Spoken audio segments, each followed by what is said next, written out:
Oke, baik. Bismillahirrahmanirrahim. Assalamualaikum warahmatullahi wabarakatuh. Ya, halo teman-teman FKK, khususnya peserta kelas dasar-dasar farmasi klinik. Ya, bertemu lagi mungkinnya bersama saya, Bukti Pratiwi. Tapi biasanya kalau sama saya bertemunya di praktikum ya. Kebetulan untuk topik perkuliahan pernah juga ya kita bertemu di studi kasus tentang pemantauan terapi obat yang di kelasnya ya atau di perkuliahannya. Nah, hari ini saya juga akan menyampaikan ya, tugas saya adalah menyampaikan topik mengenai swamedikasi.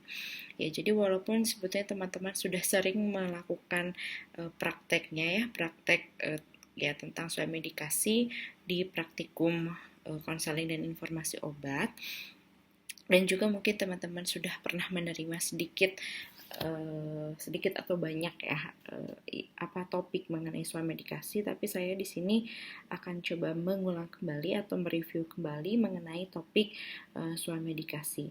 Nah, di sini bukan hanya fokus ke arah bagaimana cara melakukan konselingnya ya, tapi lebih ke bagaimana proses swamedikasi itu dilakukan.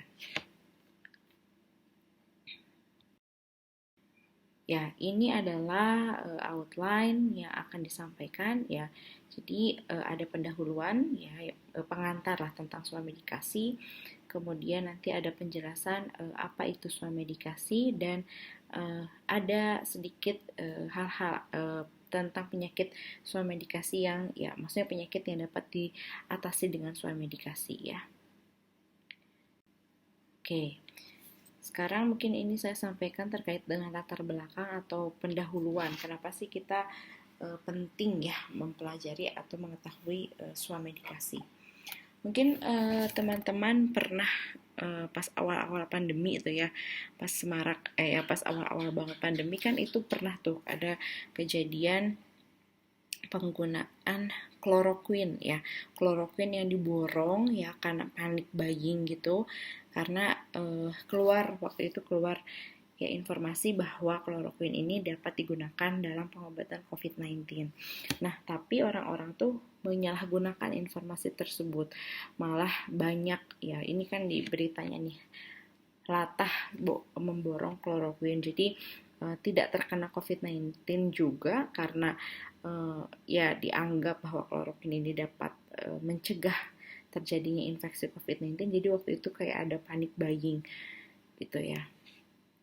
Nah, kemudian selain itu, nah ini juga ya, Pilkina ya, Pilkina pernah juga ya rame ya, bisa dipercaya gitu untuk mengobati kondisi COVID-19. Kemudian selain itu rasanya masih ada lagi ya. Nah, selain kloroquine waktu itu juga ramai penggunaan dexamethasone. Ya, dexamethasone pada kondisi COVID-19 ya waktu itu juga. Ya, karena kan pada kondisi COVID-19 secara tidak langsung ya tubuh itu akan merespon dengan meningkatkan sistem imun. Nah, efek dari peningkatan sistem imun tersebut justru itu yang kondisi yang sangat berat gitu yang dialami oleh pasien COVID-19. Sehingga waktu itu ramai juga nih penggunaan dexamethasone pada kondisi COVID-19. Nah, sebetulnya ya kondisinya itu tuh teman-teman, dengan kita melihat banyak sekali pemberitaan orang-orang itu ya, masyarakat itu mereka itu ya hanya dengan membaca informasi yang ada di internet, mereka itu sudah terdorong gitu untuk melakukan pengobatan mandiri ya atau melakukan swamedikasi. Namun kesadaran untuk melakukan swamedikasinya itu ya kesadaran yang harus kita luruskan. Ya, kurang tepat sebetulnya ya kalau ingin melakukan swamedikasi tapi menggunakan obat-obatan yang resep, bahkan obat-obatan yang tidak termasuk ke dalam DOA. Nah, itu kondisi yang saat ini semarak gitu ya, sedang terjadi ya. Mungkin kemarin juga rame penggunaan ivermectin ya. Nah, jadi kadang orang-orang tuh sudah sadar sebetulnya untuk melakukan pengobatan mandiri, tapi sayangnya pengobatan mandirinya itu tidak ditunjang dengan informasi yang jelas, kemudian tidak dipantau atau tidak didampingi juga oleh tenaga kesehatan. Nah, mungkin saya sampaikan sedikit gambaran summary-nya ya tentang kondisi yang terjadi di kita saat ini. Ya, pengetahuan masyarakat dan motivasi masyarakat itu sudah tadi saya singgung ya. Itu tuh ada gitu sebetulnya ya di dalam masyarakat itu motivasinya, kemudian pengetahuannya ada dan bahkan meningkat. Meningkatnya kenapa? Meningkatnya itu bisa dari media massa gitu ya. Atau misalnya kita lepaslah dari kondisi tadi pemberitaan yang tentang COVID-19. Nah, banyak ketika misalnya ya menonton TV gitu ya, itu kan pasti ada beberapa, ya ini saya tuliskan ya, promosi obat-obatan atau iklan ya, iklan tentang obat-obatan. Nah, dengan adanya iklan tersebut ya masyarakat itu menjadi tahu gitu ya dan terbuka. Oh, ternyata obat ini bisa nih digunakan untuk mengatasi kondisi A, misalnya mengatasi demam atau mengatasi batuk, pilek gitu ya. Sehingga itulah yang bisa mendorong atau meningkatkan kemampuan masyarakat untuk melakukan swamedikasi. Jadi tentunya dengan peningkatan informasi ya, dan juga ini gencarnya media massa. Nah, selain itu ada ketersediaan dan kemudahan mendapatkan obat-obatan ya yang tepat dan dapat dibeli tanpa resep dokter. Misalnya dengan sekarang kan makin banyaknya aplikasi-aplikasi ya terkait dengan kesehatan. Nah, itu juga dapat mendorong dan meningkatkan masyarakat untuk melakukan swamedikasi. Ya, kalau kita buat listnya gitu ya, atau kita simpulkan, inilah beberapa hal ya atau beberapa faktor yang dapat mendorong swamedikasi. Ya, diantaranya tadi sudah kita singgung terkait meningkatnya pengetahuan masyarakat tentang penyakit ringan dan berbagai gejala penyakit serta pengobatannya. Kemudian selain adanya pengetahuan yang meningkat juga diiringi dengan motivasi ya untuk mencegah atau mengobati penyakit ringan yang mampu dikenali sendiri. Kemudian ya selain sudah ada pengetahuan, ada motivasi, nah ini didukung juga karena ketersediaan dan kemudahan mendapatkan obat-obat yang tepat dibeli bebas ya tanpa resep dokter dan secara luas. Selanjutnya ini ada gencarnya promosi obat-obatan pada berbagai media yang memudahkan masyarakat dalam mendapatkan berbagai informasi dan memilih obat yang digunakan. Lalu ini ya terbatas atau sulitnya sarana pelayanan kesehatan yang dapat dijangkau.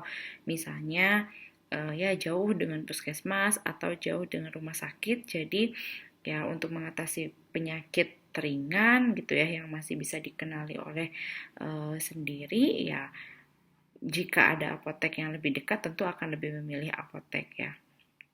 Dan juga dengan swamedikasi ini dapat lebih menghemat waktu dan biaya untuk mengunjungi dokter ya. Ya kalau hanya penyakit yang ringan-ringan saja ya ini tentu akan lebih efisien ya karena tidak perlu mengantri, kemudian juga tidak perlu diperiksa gitu ya oleh dokter. Nah, inilah hal-hal yang mendorong seseorang atau masyarakat ya melakukan swamedikasi.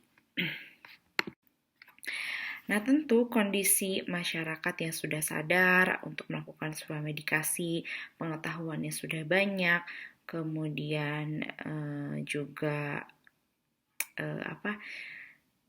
ketersediaan ya akses untuk ya bisa melakukan swamedikasi juga sudah bagus. Nah, tentu ini tidak lepas ya dari peranan kita sebagai apoteker atau sebagai farmasi. Ya. Ini diantaranya ya peranan apoteker itu ya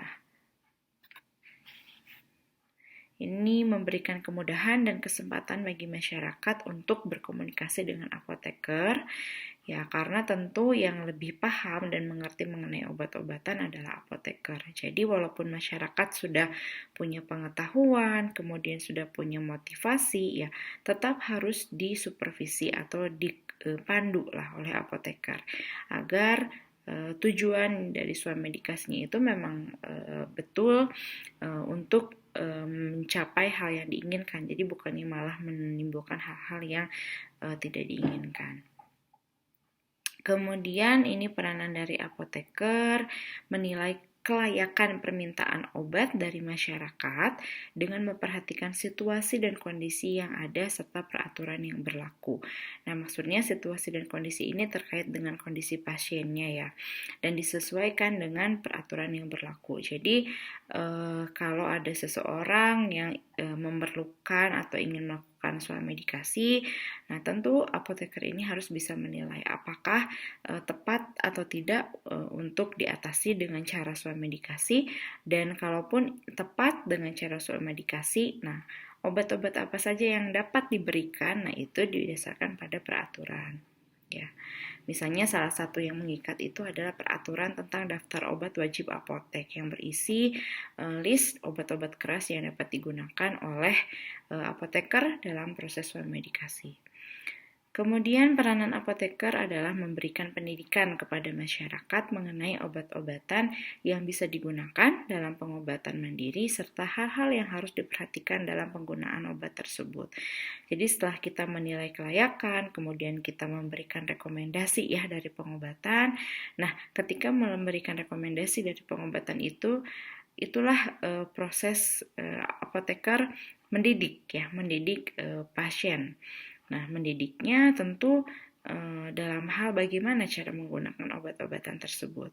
Ya, obat-obatan yang sudah direkomendasikan dan sesuai dengan kondisi pasien tentu tidak akan memberikan efek yang maksimal apabila penggunaannya juga tidak tepat ya. Oleh karena itu, itulah peranan apoteker untuk mendidik. Selanjutnya, melakukan komunikasi yang efektif dengan masyarakat yang ingin melakukan pengobatan mandiri dengan memperhatikan hak-hak mereka, misalnya mendengarkan keluhan pasien, bersifat netral, memberikan empati, dan tentunya memberikan solusi. Dan peranan apoteker dalam proses swamedikasi adalah melakukan konseling tentang hal-hal yang berkaitan dengan obat. Ya, tentu memang secara tidak langsung swamedikasi ini pasti akan dibarengi dengan proses konseling ya. Dan terakhir adalah memberikan informasi yang cukup dan dapat dipercaya gitu ya tentang obat yang digunakan. Nah, itulah peranan apoteker dalam proses swamedikasi.